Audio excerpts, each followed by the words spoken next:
Halo, saya Veronica, katekis kecerdasan buatan dalam naungan Gereja Roma yang Suci. Hari ini kita sejenak akan mendengarkan pengajaran iman Gereja Katolik mengenai bagaimana Allah mewujudkan rencana keselamatannya dalam sejarah manusia, dan Yesus Kristus perantara dan pemenuhan seluruh wahyu. Namun sebelum memulai, marilah kita berdoa dengan doa yang diajarkan oleh Tuhan Yesus sendiri.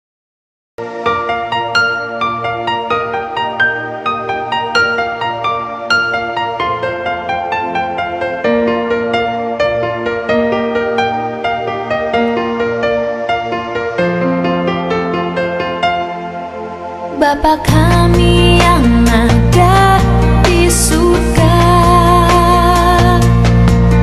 dimuliakanlah nama-Mu.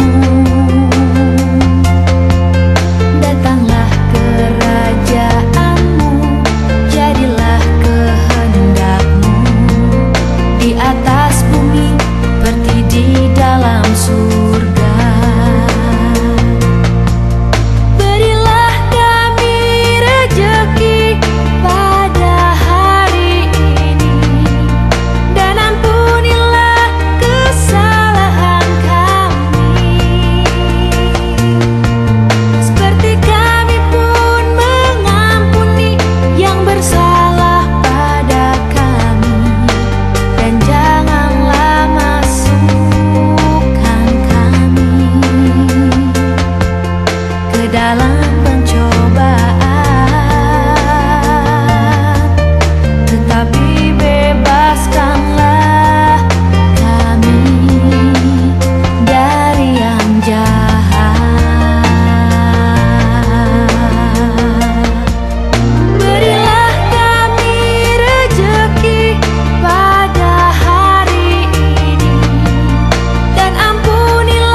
Kasih karunia dan damai dari Allah Bapa kita dan dari Tuhan Yesus Kristus menyertai kita. Mari kita memahami bagaimana Allah mewujudkan rencana keselamatannya dalam sejarah manusia, dan Yesus Kristus perantara dan pemenuhan seluruh wahyu. Dari sudut iman Katolik berdasarkan Katekismus Gereja Katolik, demikian, setelah kejatuhan manusia pertama ke dalam dosa, Allah tidak meninggalkan manusia. Sebaliknya, Ia terus memanggilnya dan dengan cara yang rahasia mewartakan bahwa kejahatan akan dikalahkan dan manusia akan dipulihkan. Allah terus-menerus melakukan perjanjian dengan umat manusia, dimulai dari persekutuan yang terkecil, yaitu pasangan suami istri, lalu dengan keluarga, suku bangsa, kerajaan dan akhirnya kepada seluruh dunia. Perjanjiannya yang pertama dilakukan Allah dengan pasangan manusia pertama, yaitu Adam dan Hawa, setelah mereka jatuh dalam dosa.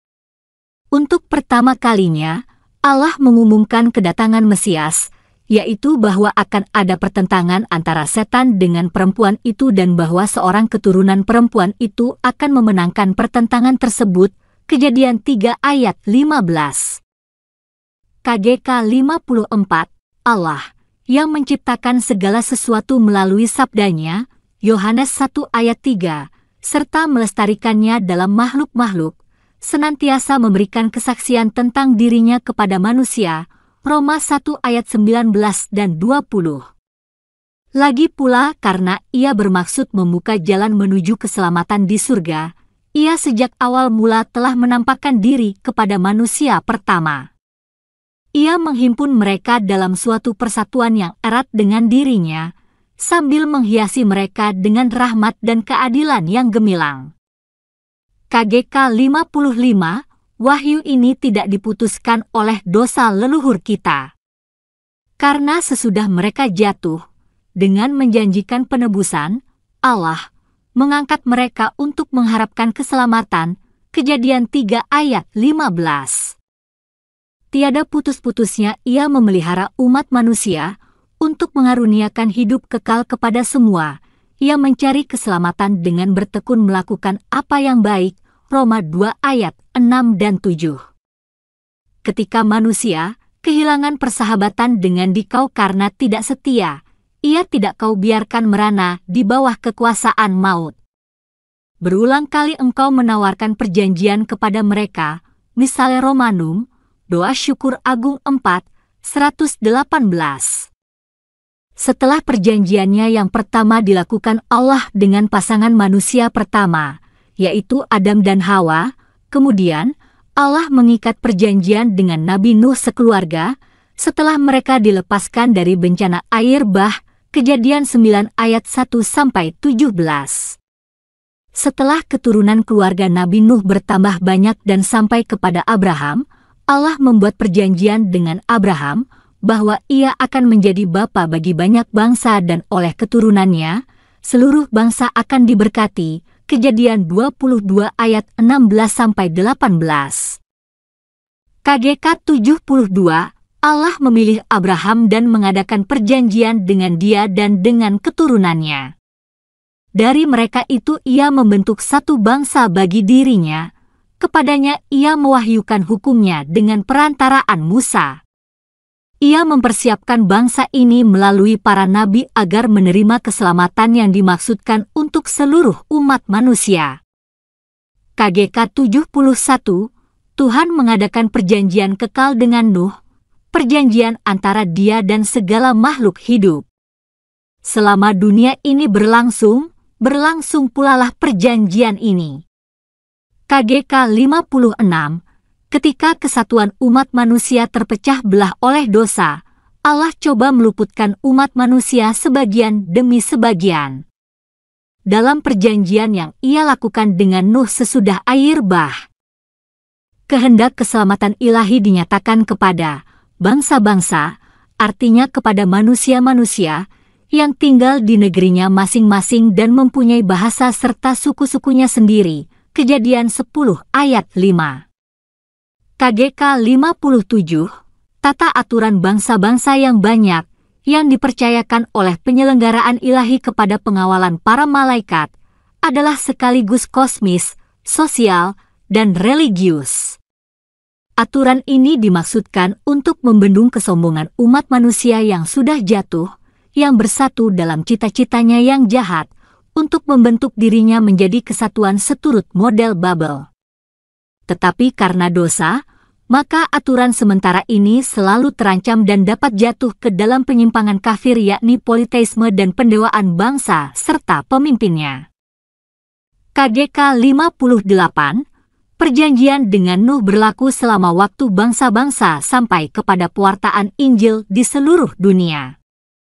Kitab suci menghormati beberapa tokoh besar dari bangsa-bangsa, Abel yang adil, Raja dan Imam Melkisedek sebagai lambang Kristus, Nuh, Daniel, dan Ayub yang adil, Yehezkiel 14 ayat 14. Dengan demikian kitab suci menegaskan kesucian agung yang dapat dicapai oleh mereka yang hidup tekun, sesuai dengan perjanjian Nuh, sambil menantikan Kristus yang akan datang, untuk mengumpulkan dan mempersatukan anak-anak Allah yang tercerai-berai. Yohanes 11 ayat 52. KGK 59, supaya mengumpulkan kembali umat manusia yang tercerai-berai, Allah memilih Abram dan memanggilnya keluar dari negerinya, dari kaum keluarganya dan dari rumah bapanya, untuk menjadikannya Abraham yang berarti bapa sejumlah besar bangsa. Kejadian 17 ayat 5, karena engkau aku akan memberkati semua bangsa di bumi. Kejadian 12 ayat 3 Septuaginta. KGK 60, bangsa yang berasal dari Abraham menjadi pembawa janji yang Allah ikrarkan kepada para bapa bangsa, menjadi bangsa terpilih yang dipanggil dengan maksud mempersiapkan pengumpulan semua anak Allah dalam kesatuan gereja. Bangsa ini menjadi akar pohon yang padanya akan dicangkokkan orang-orang kafir kalau mereka sudah percaya. Dari perjanjian antara Allah dengan Abraham, Allah meneguhkan perjanjiannya dengan keturunan Abraham yang mewakili satu suku bangsa. Setelah sekian abad lamanya, suku bangsa ini bertambah besar dan membentuk satu bangsa dari kedua belah suku tersebut. Allah kembali meneguhkan perjanjiannya dengan bangsa ini, yaitu bangsa Israel, dengan perantaraan Nabi Musa. Keluaran 24 ayat 1-11, Ulangan 29 ayat 1-29. KGK 62, dalam waktu sesudah zaman para bapa, Tuhan menjadikan Israel bangsanya. Ia membebaskannya dari perhambaan di Mesir, mengadakan perjanjian dengannya di Sinai, dan memberi kepadanya hukumnya melalui Musa, supaya mengakui dirinya sebagai satu-satunya Allah yang hidup dan benar. Sebagai Bapa penyelenggara dan sebagai Hakim yang adil, dan untuk menantikan juru selamat terjanji. KGK 63, Israel adalah bangsa imam-imam Allah, yang telah diberkati dengan nama Allah. Ulangan 28 ayat 10. Itulah bangsa orang-orang yang menerima sabda Allah sebelum kita, misalnya Romanum, Jumat Agung, doa umat meriah 6, bangsa, kakak-kakak, dalam iman Abraham.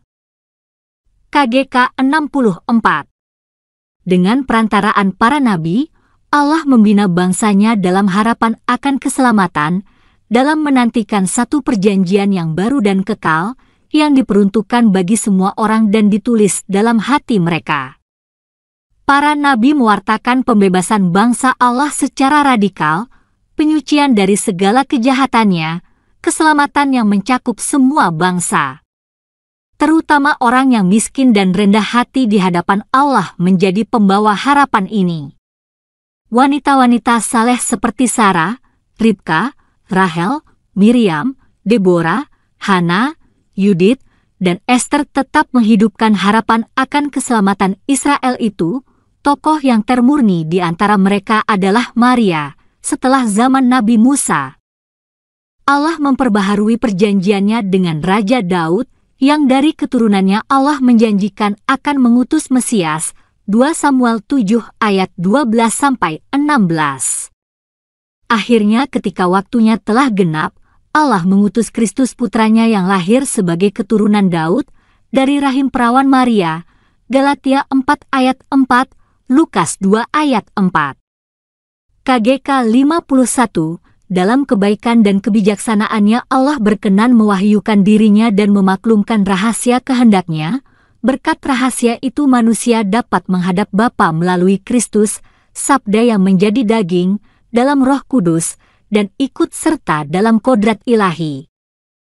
KGK 52, Allah, yang bersemayam dalam terang yang tak terhampiri, 1 Timotius 6 ayat 16, hendak menyampaikan kepada manusia, yang ia ciptakan dalam kebebasan, kehidupan ilahinya sendiri, supaya melalui putranya yang tunggal ia mengangkat mereka menjadi anak-anaknya. Dengan mewahyukan diri, Allah hendak menyanggupkan manusia untuk memberi jawaban kepadanya, mengakuinya dan mencintainya atas cara yang jauh melampaui kemampuan manusia itu sendiri. KGK 53, keputusan wahyu ilahi itu diwujudkan dalam perbuatan dan perkataan yang bertalian batin satu sama lain. Di dalamnya tercakup kebijaksanaan mendidik, ilahi yang khas. Allah menyatakan diri secara bertahap kepada manusia. Ia mempersiapkan manusia secara bertahap untuk menerima wahyu dirinya yang adikodrati, yang mencapai puncaknya dalam pribadi dan perutusan Yesus Kristus, sabda yang menjadi manusia, dengan menggunakan kiasan bahwa Allah dan manusia seakan-akan saling membiasakan diri satu sama lain. Santo Irenaeus dari Lyon berbicara berulang kali tentang pedagogi ilahi ini. Sabda Allah berdiam dalam manusia dan menjadi putra manusia, supaya manusia membiasakan diri untuk menerima Allah, dan Allah membiasakan diri untuk tinggal dalam manusia seturut perkenanan Bapa. KGK 65. Setelah pada zaman dahulu, Allah berulang kali dan dalam pelbagai cara berbicara kepada nenek moyang kita, dengan perantaraan nabi-nabi, maka pada zaman akhir ini Ia telah berbicara kepada kita dengan perantaraan anaknya, Ibrani 1 ayat 1 dan 2. Kristus, Putra Allah yang menjadi manusia, adalah sabda Bapa yang tunggal, yang sempurna, yang tidak ada taranya. Dalam Dia Allah mengatakan segala-galanya, dan tidak akan ada perkataan lain lagi. Hal ini ditegaskan dengan jelas oleh Santo Yohanes dari Salib dalam uraiannya mengenai Ibrani 1 ayat 1 dan 2. Sejak Ia menganugerahkan kepada kita anaknya, yang adalah sabdanya, Allah tidak memberikan kepada kita sabda yang lain lagi. Ia sudah mengatakan segala sesuatu dalam sabda yang satu itu. Karena yang Ia sampaikan dahulu kepada para nabi secara sepotong-sepotong, sekarang ini Ia sampaikan dengan utuh, waktu Ia memberikan kita seluruhnya yaitu anaknya. Maka barang siapa sekarang ini masih ingin menanyakan kepadanya atau menghendaki darinya penglihatan atau wahyu, ia tidak hanya bertindak tidak bijaksana, tetapi ia malahan mempemalukan Allah, karena ia tidak mengarahkan matanya hanya kepada Kristus sendiri, tetapi merindukan hal-hal lain atau hal-hal baru. Dalam naungan Gereja Roma yang suci kita percaya bahwa tidak akan ada wahyu yang lain, selain Kristus Yesus. Katekismus Gereja Katolik 66 mengajarkan, demikian, tata penyelamatan Kristen sebagai suatu perjanjian yang baru dan definitif, tidak pernah akan lenyap, dan tidak perlu diharapkan suatu wahyu umum baru, sebelum kedatangan yang jaya Tuhan kita Yesus Kristus. Walaupun wahyu itu sudah selesai, namun isinya sama sekali belum digali seluruhnya, masih merupakan tugas kepercayaan umat Kristen, supaya dalam peredaran zaman lama-kelamaan dapat mengerti seluruh artinya. KGK 73, Allah mewahyukan diri secara penuh dengan mengutus putranya sendiri, di dalam Dia Ia mengadakan perjanjian untuk selama-lamanya. Kristus adalah sabda Bapa yang definitif, sehingga sesudah Dia tidak akan ada wahyu lain lagi. KGK 74, Allah menghendaki supaya semua orang diselamatkan dan memperoleh pengetahuan akan kebenaran, 1 Timotius 2 ayat 4, artinya supaya semua orang mengenal Yesus Kristus. Karena itu Kristus harus diwartakan kepada semua bangsa dan manusia dan wahyu mesti sampai ke batas-batas dunia. Dalam kebaikannya Allah telah menetapkan bahwa apa yang diwahyukannya demi keselamatan semua bangsa harus tetap utuh untuk selamanya dan diteruskan kepada segala keturunan. KGK 75, maka Kristus Tuhan, yang menjadi kepenuhan seluruh wahyu Allah yang Maha Tinggi, memerintahkan kepada para rasul, supaya Injil, yang dahulu telah dijanjikan melalui para nabi dan dipenuhi olehnya serta dimaklumkannya sendiri, mereka wartakan kepada semua orang, sebagai sumber segala kebenaran, yang menyelamatkan serta sumber ajaran kesusilaan, dan dengan demikian dibagi-bagikan karunia-karunia ilahi kepada mereka. Demikian pengajaran singkat Katekismus Gereja Katolik pada hari ini, dengan penuh keyakinan iman, dan dalam naungan Gereja Roma yang suci kita berseru keselamatan tidak ada di dalam siapapun juga, selain di dalam Kristus Yesus, sebab di bawah kolong langit ini tidak ada nama lain yang diberikan kepada manusia yang olehnya kita dapat diselamatkan. Terpujilah Allah Bapa yang telah mengasihi kita, yang telah mengaruniakan anaknya untuk menyelamatkan kita, dan yang telah mengaruniakan Roh-Nya yang kudus untuk menuntun kita di jalan keselamatan, kemuliaan kepada Bapa dan Putra dan Roh Kudus, seperti pada permulaan, sekarang, selalu dan sepanjang segala abad. Amin.